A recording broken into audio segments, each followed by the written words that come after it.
I just love that whole description because it sounds like, again, it was written by Buck Henry. But you thought Dustin was right for the role, and Mike Nichols thought he was right for the role.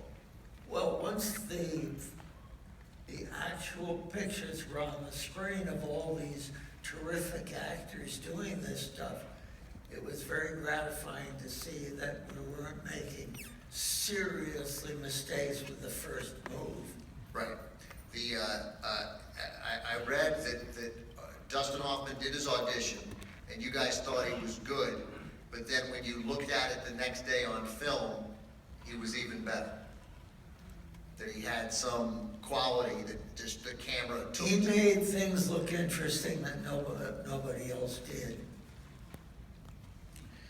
Did the movie, so first of all, I asked this, I'm going to do it again. Who has not seen The Graduate? Okay, here's the thing. I cannot. He's going to ask you again tomorrow night. Yes, that's right. I cannot in good conscience, on the 50th anniversary of The Graduate, sit here with goddamn Buck Henry and not talk about that. That was going to be my name before I But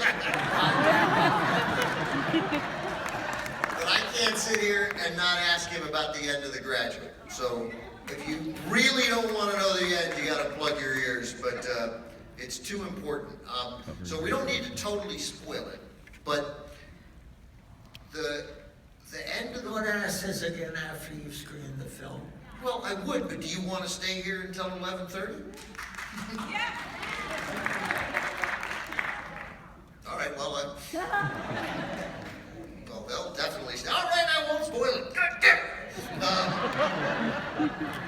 it. So, one of the great quirks of this movie is that Anne Bancroft, who plays Mrs. Robinson and seduces Dustin Hoffman, was 5.5 years older than Dustin, isn't that right? Anne was 40 playing 30. Dustin was 30 playing 20. Right. She was like 36 years old when you shot, and he was 31. But somehow he has this kid-like quality that totally worked. What do you remember? What were some of the obstacles during the making of the movie? Was there ever a sense that something wasn't working or needed to be improved on, or was this a smooth production start to finish?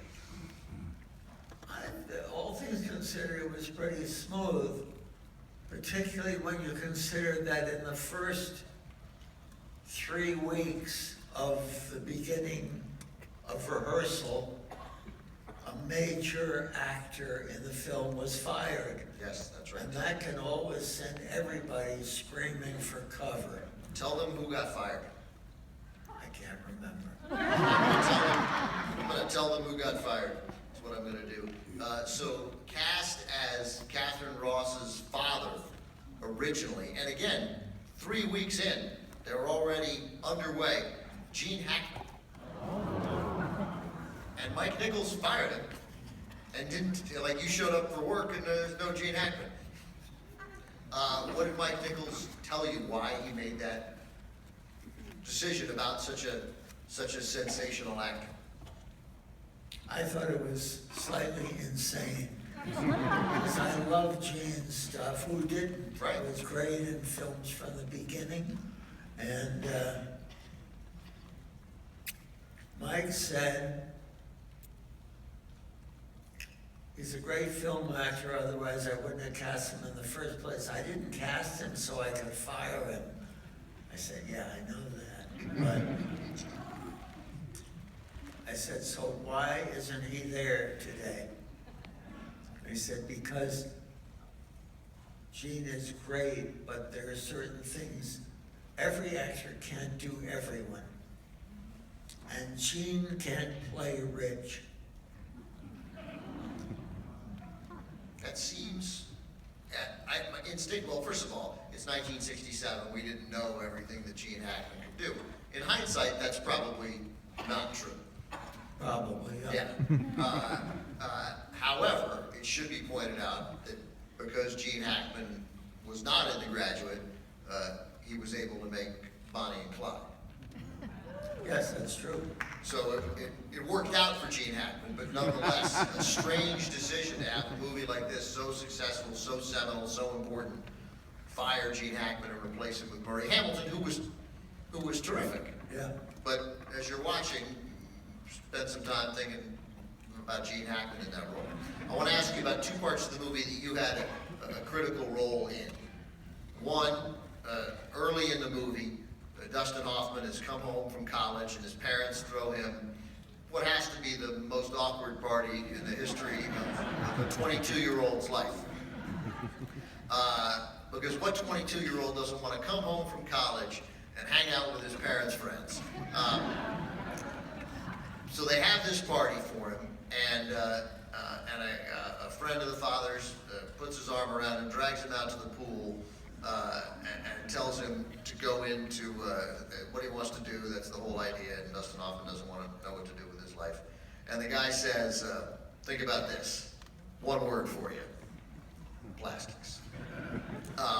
It'll get a laugh tonight, even though you all know it's coming. It's one of those great lines that everyone who sees it has already seen it. They've seen it 5 times, 10 times, and they laugh again. Mike Nichols, the director, wanted you to take that out of the script. Well, he didn't say take it out.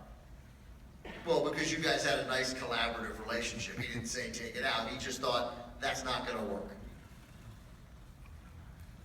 I don't know whether he expressed it that way to me, but I always said, no, it'll work. Yeah, I heard Mike Nichols describe this as him saying, that's a line from the 40s, right? Plastics. Not a this is the modern world, it's 1967. Nobody's in plastics. And you said, because you understand comedy, you said, just try it. Just try it. And then it becomes one of the great lines of the decade, really one of the great lines in movie history. Then, you're in the movie, right? Man, I was up until tonight. Right. I think you're in this cut. I'm not sure. It'd be great if we took that scene out. The festival was running long, and we didn't think that scene added much, so we edited the movie. You play at the front desk of the hotel as Dustin Hoffman tries to get a room. And Dustin Hoffman does a thing, and I'm curious if you could tell me, if you remember, where this came from. Is this direction from Mike Nichols? Is it in your script, or was it Dustin Hoffman being the great He actor? improvised it on the spot. Well, that's good to know, because But you can't write it. well, I don't know that. I'm not a writer. I don't know. I'm talking. I didn't say that you couldn't have. I said one would. So Dustin, you give him the registration card, and he, I guess writes his real name on it, then realizes he's got to write it, and he tries to put it in his pocket, but his pocket doesn't have an opening. And to me, literally, it's like the greatest 4 seconds that can happen in a movie of a panicked kid, like him trying to, and there's no pocket there. Just put it there. You're saying that's Dustin deciding to do that? Is that what I said? I said. I think that's what you said. I think that's what you said. The sequence about the bell and our hands. Yeah. All that, we improvised it just before we shot the scene. It's so good. It's so good. Everything about this movie feels authentic, including, without spoiling it, that ending. Because it doesn't end the way movies are supposed to end. So without giving it away, there must have been some pressure, external, maybe just internal, to end the movie the way movies end, with clarity, right? With a stamp. But there is definitely no stamp on this. Was that intent throughout, or was that a feel at the time from Mike Nichols and maybe from you? I have no answer to that question. I'm sorry I let you go on so long. Yeah, I mean, you probably knew 6, 7 seconds into that question that you didn't know how to. All right, whatever. I see how this is going. Well,